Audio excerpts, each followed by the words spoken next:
తెలంగాణ ఉద్యమంలో టఫ్లో పనిచేశాం. అక్క కూడా, కర్ణక్క కూడా. ఇప్పుడు అన్న మాట్లాడింది. మేమంతా సీమాంధ్ర పెట్టుబడిదారుల చేతుల్లో కబ్జా కాబడినటువంటి చెరువులైతేనేమి, భూములైతేనేమి, ఇక అన్ని ఒక అపారమైనటువంటి వనరు ఉన్నటువంటి తెలంగాణ ఎవరి పాలవుతుంది అనేటువంటి దానిపైన చాలా సీరియస్గా ఎఫర్ట్స్ పెట్టి ఒక మిలిటెంట్ స్ట్రగుల్ చేసినటువంటి టఫ్. అందులో దిలీప్ అన్న మేమందరం ఉన్నామని చెప్పాను ఇంతకుముందు. అయితే ఇవాళ అసలు చెట్లను నరుకుడెందుకు, చెట్లను పెట్టుడెందుకు, గుట్టలను తొలుసుడెందుకు, గుట్టలను ఎట్లా పెడతారు మరి, అదొక అంశం. అయితే చెరువులన్నీ వాస్తవానికి హైదరాబాద్ అంతా కూడా చెరువుల సమాహారం, వందల చెరువుల సమాహారం. ఇవాళ లెక్కేస్తే వేళ్ల మీద లెక్క పెట్టేంత చెరువులు ఉన్నాయి హైదరాబాద్లో.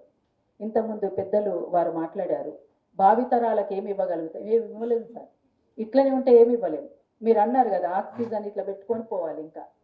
అంటే ఎంత ఘోరమైనటువంటి విషయం ఏంటంటే, మేము ఇంతకుముందు సార్ రంగనాథ్ గారు పిలిచినప్పుడు మేము వచ్చి మీకు చెప్పాను సార్, చందనవల్లి నుంచి గొలుసుకట్టు చెరువులు, వందల గొలుసుకట్టు చెరువుల్ని, ఇబ్రహీంపట్నం చెరువు,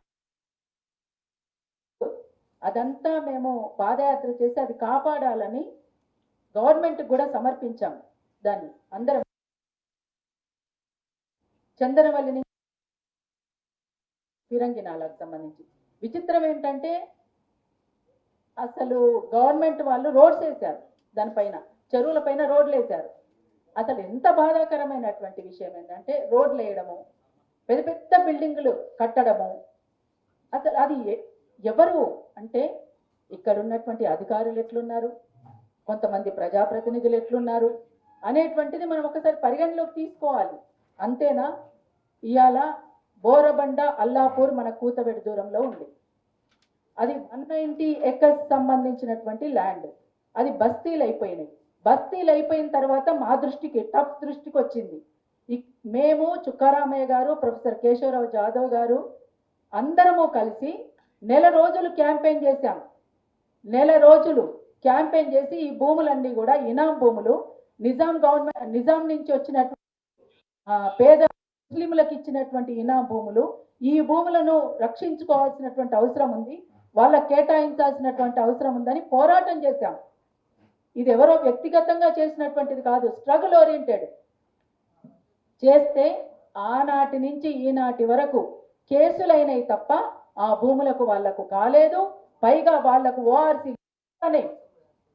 ఎక్కడికక్కడ బిల్డింగులు వెలిసినాయి. ఎట్లా వెలిసినాయి అండి, దీనికి కారణం ఏమి అనేటువంటిది వెలికి తీయాల్సినటువంటి అవసరం. అందులో చెరువులు ఉన్నాయి, అందులో భూములు పోయినాయి. ఎవరెవరు ఎట్లెట్లా లాభపడ్డారో ఇప్పుడు పోతే తెలుస్తుంది. ఒకప్పుడు గతి లేనటువంటి వాళ్ళు కోట్లకు పడగలిగినటువంటి ప్రజాప్రతినిధులుగా చలామణి అవుతున్నటువంటి పరిస్థితి ఉంది. అధికారులందరూ కూడా కోట్లు దండుకున్న పరిస్థితి ఉంది. అదొకటే కాదు, మీ దృష్టికి వచ్చింది ఈ మధ్యనే బాగ్లింగంపల్లిలోని భగత్ సింగ్ నగర్ అనేటువంటి బస్తీ. ఆ బస్తీలో సగం డబుల్ బెడ్రూమ్లు చేశారు, సగం ఇంకా అట్లనే ఉంది.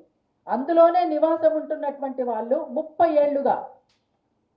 ఏళ్లుగా అక్కడికి వచ్చిన వాళ్ళు, చిన్న పిల్లలుగా ఉండి వచ్చిన వాళ్ళు పెళ్లిళ్ళు చేసుకొని పిల్లల్ని కానీ వాళ్ళ పిల్లలకు కూడా పెళ్లిళ్ళు చేస్తున్నటువంటి పరిస్థితిలో ఆ బస్తీ ఉంది.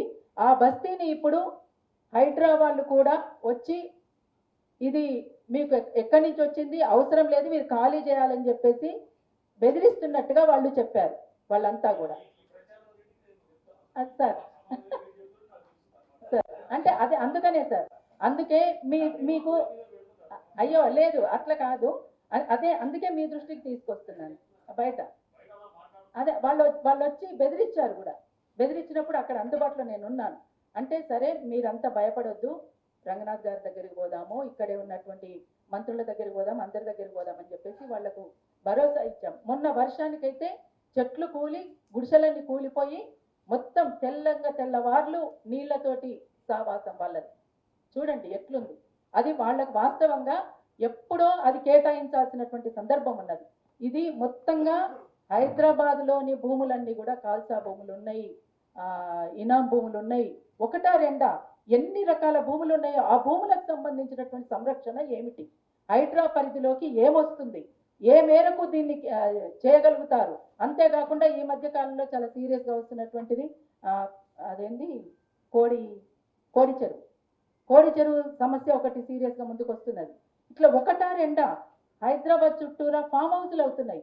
ఫామ్ హౌస్లలో ఫామ్ ఉండదు, ప్రొడక్షన్ ఉండదు, ఏమీ ఉండదు, జల్సా, అంత జల్సా. ఈ జల్సా కల్చర్ ఏంటి? ఫ్యూడల్ కల్చర్ కల్చర్లో వచ్చినటువంటి భాగమే ఫామ్ హౌజులు అనేటువంటిది. ఈ ఫామ్ హౌజులు ఎవరికి ఉపయోగపడుతున్నాయి, ఎట్లా ఉపయోగపడుతున్నాయి, అసలు ఈ భూములని ఏమైపోతున్నాయి?